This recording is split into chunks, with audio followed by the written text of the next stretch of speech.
everyone, my name is Tulu Taiwo and I'm from STEM Outreach Nottingham. We are helping to organise a festival called Pint of Science, and we've managed to get one of the speakers who will be at that festival, Dr. Baldwin from the School of Physics and Astronomy. And we're going to ask you some questions. I want to get straight into it. Brilliant. So, how did you become interested in science? Well, I kind of wanted to be a fireman when I was about 18. And speaking to one of my friend's dads who worked in the fire service, he said, if you want to go into firefighting and you want to advance through the ranks, get yourself a degree. I thought, what am I good at? I'll do physics, because it was my favourite subject at A-level. And it was while I was doing my degree in physics and astronomy at Nottingham Trent University that I found that I really liked it. And I thought maybe this is my calling. Wow, okay. It's quite a difference, firefighting and physics, yeah.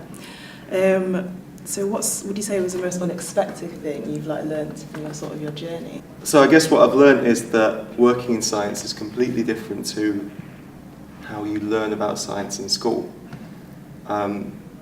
If your experience is just going to science classes, like GCSE level, A level, then you get this image of just reading textbooks and solving equations and maybe doing a little experiment here and there. But once you actually work in science, you learn about this publication process and this whole network of people who go to conferences and speak about their work and engage with the public. And it's far more involved and interesting than I'd ever imagined it was once I had applied to do physics at university. So I really found out a lot more about it. Yeah. Of course, there is a big difference in the applications of science and just going through the motions and learning different theories and things like that. So what advice would you give to a student that is thinking of pursuing a career in science or indeed physics like yourself? Go for it, but have a backup plan, because the academic world's quite cutthroat. So if you want to go into science, go do your PhD in whatever you're interested and network and try and get some postdoctoral research jobs, but always have a backup plan, because you're going from job to job, maybe three-year post at a time, 2-year posts, and you write your papers and become successful.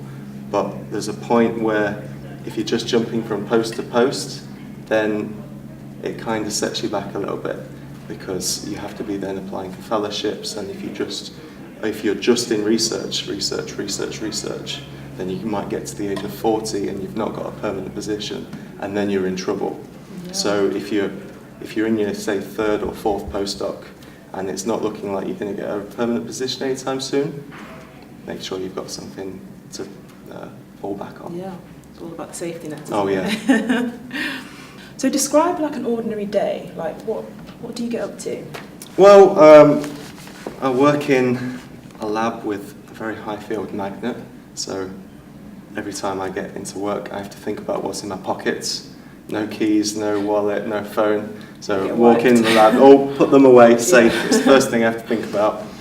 And then I think about what experiments I'm going to do that day. It's probably a continuation of what I've been doing yesterday. So at the moment I'm working on trying to grow snowflakes in a magnetic levitator, and so I'm constantly thinking about how to set up that experiment just right. There's always the temperature profile in the magnet, how humid is it in there, and I'm always writing things down, making notes, and get to the end of the day and I look at what I've done, have I made any progress, and I write a little note for myself to read the next day. And if I have some successes, then I email my boss and say, this is what's worked, or this isn't what's worked. And I'm constantly reassessing what I've done the previous days. Wow, magnetic snowflakes, that already sounds really cool. Yeah. I already want to know more. So why is your area of science, how do you think it's relevant to today's society? Well,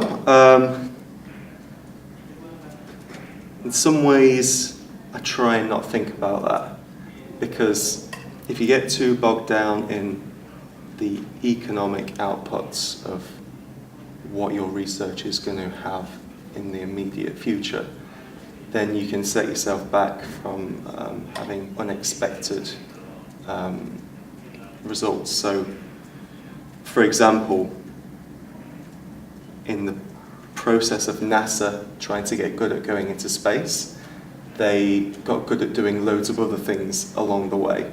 And so they had patent after patent of new technologies, like memory foam beds, that came out of NASA trying to develop something that could protect astronauts on re-entry. So while I'm doing my research into a very specific thing, I'm trying not to think about, will this actually have any benefits at all? Because you never know.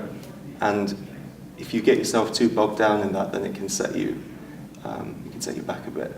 Absolutely. A lot of scientific discoveries are accidental, and unintended. So I think it's really important also to remember that knowledge is a product as well. So if you're creating a good knowledge and based on what you've discovered and putting it out there, that's also a viable output. Exactly, and I'm trying to chip away at the bits of knowledge that we don't have already. So what do we know about this thing? Can we advance that knowledge a little bit more? So just chiseling away at the wall of knowledge that we haven't got yet.